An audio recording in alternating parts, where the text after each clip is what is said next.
झारखंड के चुनाव के बाद पहली बार आप लोगों से मुलाकात हो रही है। सबको नमस्कार, जोहार।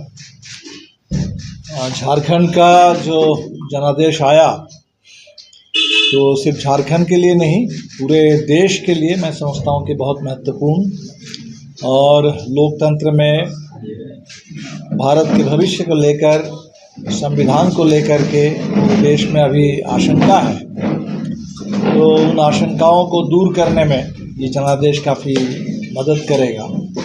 लोगों का भरोसा देश में और झारखंड में ज़रूर इससे मजबूत होगा, क्योंकि हमने देखा कि भारतीय जनता पार्टी यहाँ सत्ता कब्जा करने के लिए जी तोड़ कोशिश कर रही थी और मकसद तो था कि झारखंड को कब्जा करके अदानी राज थोपा जाए झारखंड के ऊपर। लेकिन इसके लिए जो तरीका उन्होंने लिया था, पूरे झारखंड में झूठ और नफरत का सहारा लिया जा रहा था।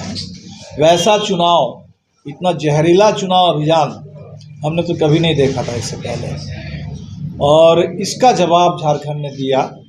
जो आदिवासी और मुस्लिम समुदाय के बीच में एक अविश्वास का माहौल पैदा करने की कोशिश हुई, उसका ज़बरदस्त जवाब एक एकता के ज़रिए लोगों ने दिया है।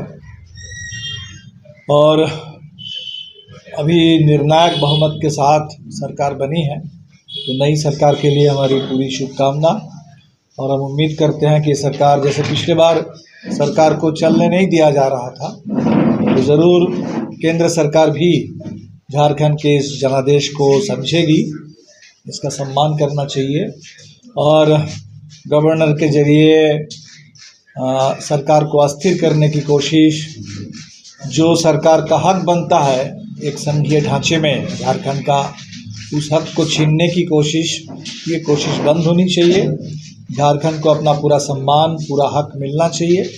और झारखंड के अंदर यहाँ के आदिवासियों से, मूलवासियों से, नौजवानों से, महिलाओं से, आम लोगों से जो इंडिया गठबंधन ने वादा किया 7 गारंटी, हम उम्मीद करते हैं कि ये ज़रूर पूरा हो पाएगा। जहाँ तक हमारी पार्टी की बात है, तो इस चुनाव में लंबे समय के बाद धनबाद में फिर एक बार 2 सीट पर वामपंथियों की जीत हुई। ये निश्चित तौर पर खुशी की बात है, लेकिन वहीं साथ साथ बगोदर जैसी सीट जो 1990 से, एक अपवाद को छोड़ दिया जाए 2014 लगातार हम लोग जीत रहे थे, इस बार वो चुनाव हम लोग हार गए हैं। तो कुल मिला के 2 विधायक हैं इस बार, तो पहले हमारे एक ही विधायक थे।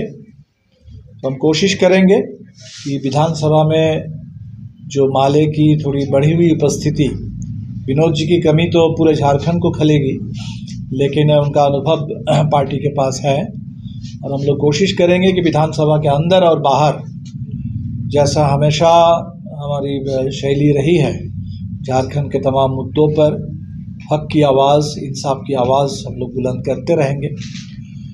विधानसभा चुनाव में वैसे तो भाजपा की ज़बरदस्त हार हुई है, लेकिन उत्तरी छोटा नागपुर के इलाके में अभी भी भाजपा का काफ़ी दबदबा है। हज़ारीबाग ज़िले में या हज़ारीबाग लोकसभा, कोडरमा लोकसभा, इन तमाम लोकसभा सीटों के ज़्यादातर असेंबली सेगमेंट पर बीजेपी का कब्जा है। पलामू प्रमंडल में भी बीजेपी की अभी भी ठीक ठाक पकड़ है। पूरे झारखंड के तमाम बड़े शहर, रांची से लेके धनबाद, जमशेदपुर, हज़ारीबाग, सभी लगभग बड़े शहरों पर भाजपा का कब्जा है। और इसीलिए सिर्फ सत्ता में आने से रोकना नहीं, बल्कि भाजपा का जो राजनीति है, उसकी जो झूठ और नफरत के पूरे लगातार उनका अभियान चलता रहता है, उस अभियान को कमज़ोर करना, उसको शिकस्त देना, समाज में भाजपा को और अलगाव में डालना, विचार के मोर्चे पर उसको पीछे धकेलना, ये ज़रूरी है और हमारे लिए ये प्राथमिकता है। इस पर हम लोग काम करेंगे। अभी कुछ ही दिन पहले मासस और माले के बीच में जो एकता बनी, तो अभी इसका पूरा एक सांगठनिक विस्तार होना है राज्य सम्मेलन की ओर हमारी पार्टी बढ़ेगी। तो मोटे तौर पर इन्हीं विषयों को लेकर के कल साथियों से बातचीत हुई है और इस जो 2025 का साल होगा, कॉमरेड महेंद्र जी की शहादत के 20 साल पूरे हो रहे हैं। कॉमरेड गुरुदास चटर्जी की शहादत के 25 साल पूरे हो जाएंगे। बिरसा की जयंती 150 साल। झारखंड बने हुए अगले साल 25 साल पूरे हो जाएंगे।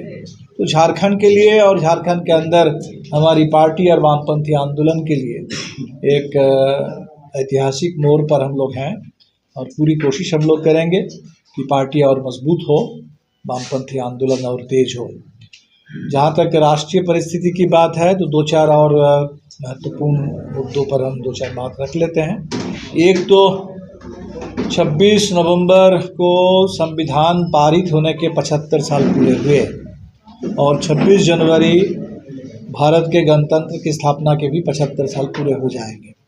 तो ये जो 2 महीने 26 नवंबर से 26 जनवरी तक हमारी कोशिश रहेगी कि पूरे देश में संविधान के संदेश को, संविधान की भावना को, संविधान के उसूलों को हम जन जन तक पहुंचाएं। इसके लिए संविधान अभियान, जो संविधान का प्रियम्बल है उसका सामूहिक पाठ, उस पर संविधान को लेकर के सामूहिक संकल्प के साथ साथ तिरंगा मार्च ये लोग आयोजित करेंगे पूरे देश में।